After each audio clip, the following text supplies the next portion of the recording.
Hello, good afternoon. My name is Damaris Jasmine Aspilcueta Villalobos, and I'm going to record the presentation of the evidence number 3. Just give me a second to share my screen.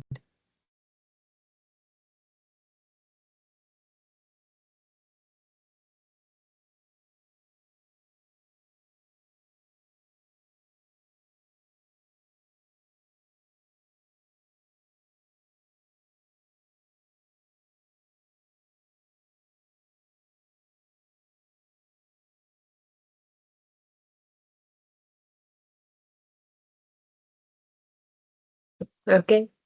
The name of the evidence is Description of a Social Problem in the Community. My professor's name is David Villarreal Martinez, and as I said before, my name is Damaris Jasmine Aspilcueta Villalobos. The problem I decide to talk about is lack of public lighting, a problem that is happening since many time ago in my neighborhood. So that's why I'm taking this as the topic of my presentation. What is the lack of public lighting? Sorry.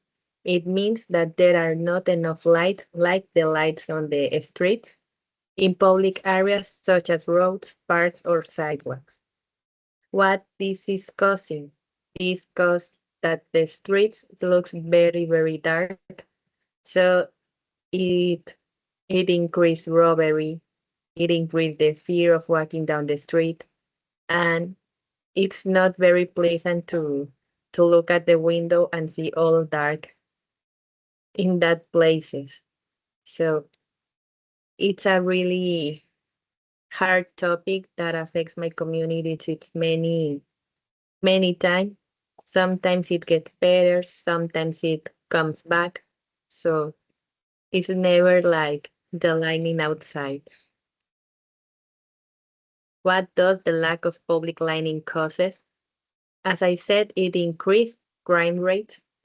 It is very frequent to be told that some of our neighbors suffer a robbery in their houses or while they were walking into the streets to get to their homes.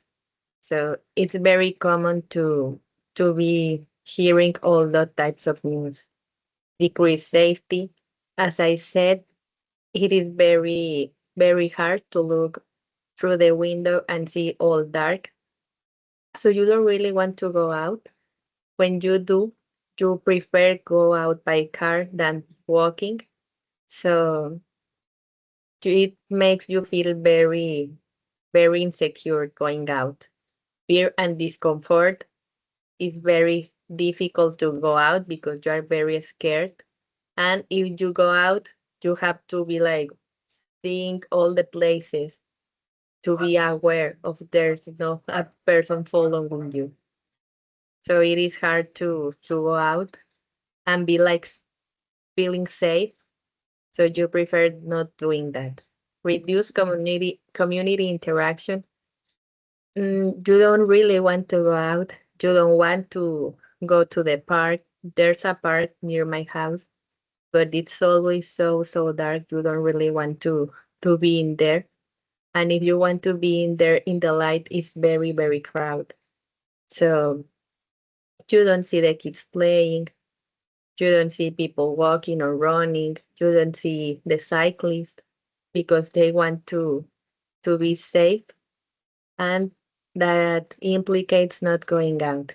Negative perception of the area is very dark, so you don't really want to come here, and discourage physical activity. As I said before, it increased the sensation of not feeling safe.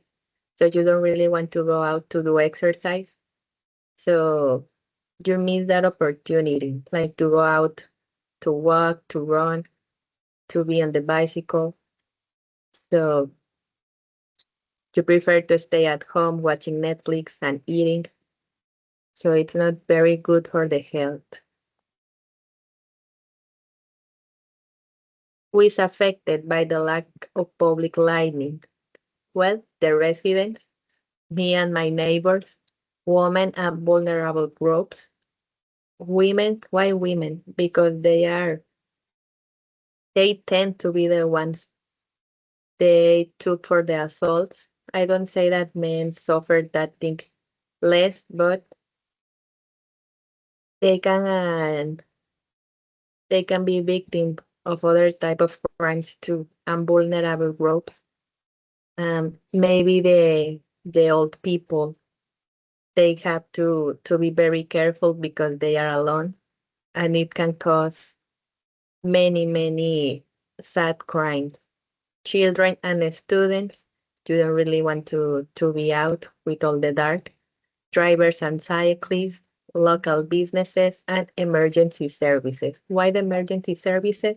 Because when an assault happens, they don't really know where because it's all dark. So it take many precious time to find where it was because you can find the street. What actions are being taken about? Citizen reports we used to call 072, that is the number of Atención Ciudadana. There is also an app called Regina when you can make the reports. Public complaints on social networks. When these things happen, we post on X or make publications on Facebook or even call Telediario or send a message to Maria Julia to be exposed the situation and to call the authorities to come. Neighborhood meetings with the neighbors. Sometimes it's mostly it's mostly a WhatsApp thing. When these things happens, we communicate to be like what's happening, which streets don't have lights, to know where to go and not and where to avoid. Implementation of temporary solutions like not going out or being sending messages to tell the people not to be in that place, or even with putting cameras so that in case crime occurs to be documented. Possibly solutions for that problem. These are mainly for the government, putting up more streetlights because if they are not working, then change them. I know it sounds very easy to do and difficult to really be happening, but that's the solution. Fixing broken lights because the ones we have are not working properly. So it's like we don't really have nothing. Using solar or LED lights, creating public safety campaigns, responding quickly to citizen reports. There are times we make the reports and not get the answer. So we have to do it again and again and again until one person finally came to fix the problem. Staff training. Maybe if they are with so many cases to attend, then train more people, like to be taking our reports and all the people reports more quickly and like putting attention to the problem that is happening. And that's all about my presentation. As a conclusion, I said that it's a problem that needs to be fixed because it's very difficult not to be able to go out at the time that the sun sets because you are very afraid to go out. So I hope this changes someday and to be more able to go out without so many fear. Thank you. Goodbye.